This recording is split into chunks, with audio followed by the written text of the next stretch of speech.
અધ્યાય 2 શ્લોક 56 જેનું મન પ્રતિકૂળતાથી ડગમગતું નથી અને જે સમૃદ્ધિમાં સુખથી છલકાતો નથી, જે આસક્તિ, ભય અને ક્રોધથી મુક્ત છે, તેને સ્થિર જ્ઞાનના ઋષિ કહેવામાં આવે છે.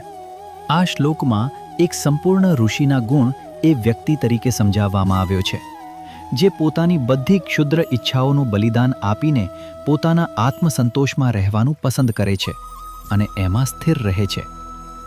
બીજો એક ગુણ ઉલ્લેખવામાં આવ્યો છે કે આ ઋષિ સુખ અને દુઃખમાં સમતા ધરાવે છે. આવા લોકોએ 3 મનોભાવ જે વ્યક્તિ માટે ખૂબ જ હાનિકારક છે, જેમ કે આસક્તિ, ભય અને ક્રોધ પર કાબૂ મેળવ્યો છે.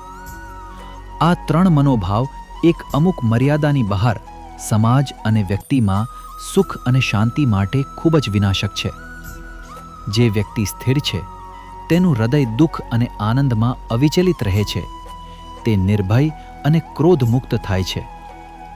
જ્યારે આપણે આપણા દૈવી અસ્તિત્વનો અહેસાસ કરીએ છીએ, જેનો મૂળ સ્વભાવ અનંત અને પરમ આનંદ છે, ત્યારે આપણે સમજાય છે કે આખું વિશ્વ માયાનો ખેલ છે, જે ફક્ત ક્ષણિક છે. તેથી આ વ્યક્તિ દુઃખ હોય કે આનંદ, ગમે એ વસ્તુ અને પરિસ્થિતિથી પ્રભાવિત થતો નથી. તે નિર્ભય હોય છે, કારણ કે ભય હંમેશા વસ્તુઓ ગુમાવવાનો અને ભવિષ્યની અસ્થિરતાનો હોય છે. આ વ્યક્તિ પાસે ગુમાવવા માટે કંઈ જ નથી, કારણ કે તે હંમેશા એના દૈવી અસ્તિત્વમાં સંપૂર્ણતા અને સંતુષ્ટતાનો અનુભવ કરે છે. જ્યારે વ્યક્તિ કારણ અને એના અસરની ધારણાને સમજે છે અને દરેક કાર્ય ભગવાનની પૂજા તરીકે કરે છે, ત્યારે તે નિર્ભય બને છે. ગુસ્સો ત્યારે ઉદ્ભવે છે જ્યારે આપણા અને આપણી ઈચ્છેલી વસ્તુઓ ના વચ્ચે બાધા આવે છે.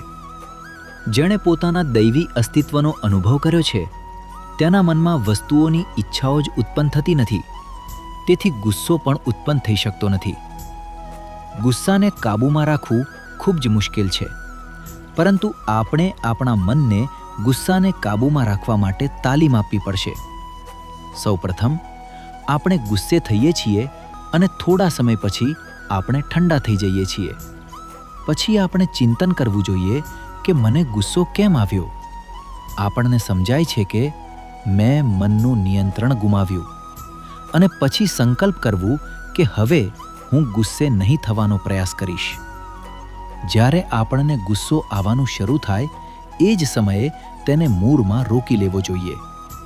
આ રીતે ઈચ્છા શક્તિ અને ઉચ્ચ કારણો પ્રત્યે સમર્પણનો વારંવાર ઉપયોગ કરીને આપણે ભય અને દ્વેષ નામની આ દુષ્ટ મનોભાવોને ધીમે ધીમે દૂર કરી શકીએ છીએ.